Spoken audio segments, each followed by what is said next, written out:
Você conhece o mistério de Jurupari, a lenda amazônica que guarda o segredo do cosmos e proíbe as mulheres de sequer espiar o ritual? A história começa não com um rugido da onça, mas com o silêncio pesado da floresta no coração do Alto Rio Negro, onde as sombras dançam ao ritmo do vento e o tempo é medido pela cheia e vazante. A aldeia dos Baniwa era conhecida por sua discrição, um povo cujas tradições eram tão antigas quanto as águas que o cercavam. Mas havia um murmúrio, um chiado levado pela brisa úmida, a maldição do sacrifício de Jurupari. O Jurupari para eles não era apenas um mito. Era uma flauta sagrada, feita de um junco misterioso, que só podia ser tocada pelos homens mais velhos durante o ritual da puberdade, uma cerimônia que marcava a passagem dos jovens para a vida adulta, e diziam mantinha a ordem do mundo. O ano era 1958, e a curiosidade de Yacina era maior que o medo. Yacina não era uma mulher comum, filha do pajé.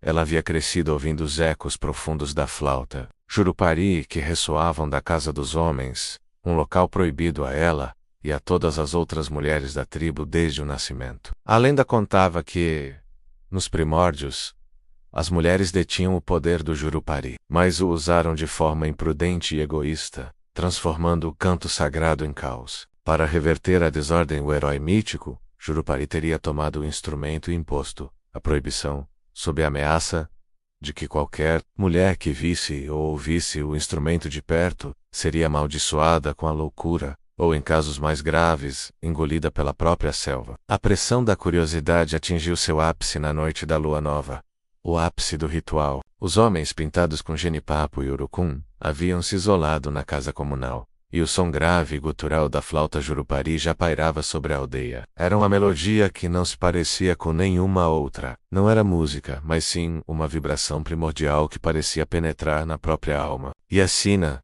vestindo um manto de tecido escuro que sua avó usava para colheitas noturnas, rastejou para a borda da clareira, o coração batendo como um tambor fora de ritmo. Ela espiou por uma fresta mal vedada na palha da parede e viu o espetáculo sombrio. Não era a flauta de junco que ela imaginava, mas sim um conjunto de longas tubas de madeira que pareciam respirar a cada nota. No centro, o pajé, seu pai, não parecia mais um homem, mas sim uma figura ancestral, com os olhos fixos em um ponto invisível no céu.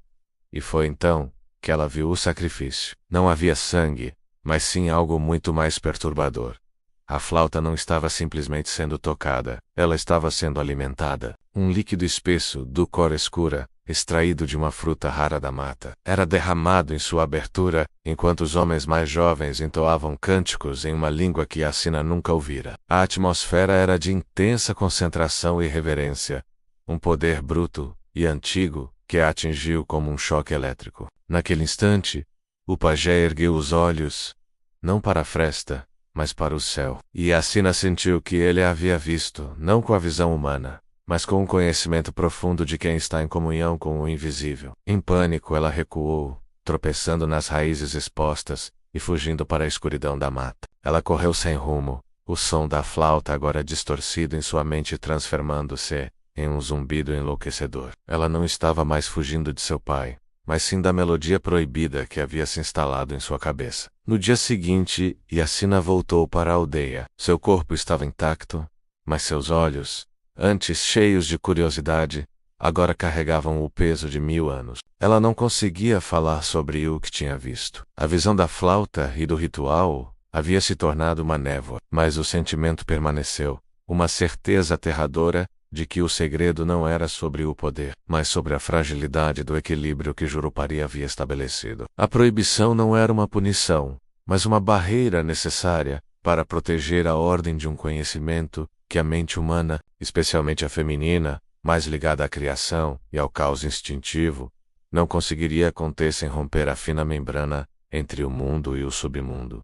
A Yacina que retornou não era a mesma. Ela se tornou silenciosa, uma sombra que vagava pela aldeia, muitas vezes sendo encontrada olhando fixamente para a casa dos homens com uma expressão de pavor e fascínio. As outras mulheres, vendo sua transformação, sussurravam que a maldição de Jurupari a havia alcançado, roubando sua alegria e sua voz. O pajé, ao encontrá-la, apenas balançava a cabeça, uma tristeza profunda em seu olhar, e nunca lhe perguntou sobre a noite da lua nova. A história de Yacina se tornou um novo capítulo da lenda.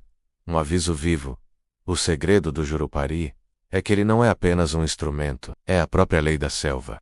E conhecê-lo é aceitar um fardo cósmico. E assim, o mistério do sacrifício de Jurupari permaneceu, ecoando nas profundezas da Amazônia, não como um conto de opressão, mas como um sombrio lembrete de que há verdades antigas que devem permanecer inaudíveis para que a vida continue.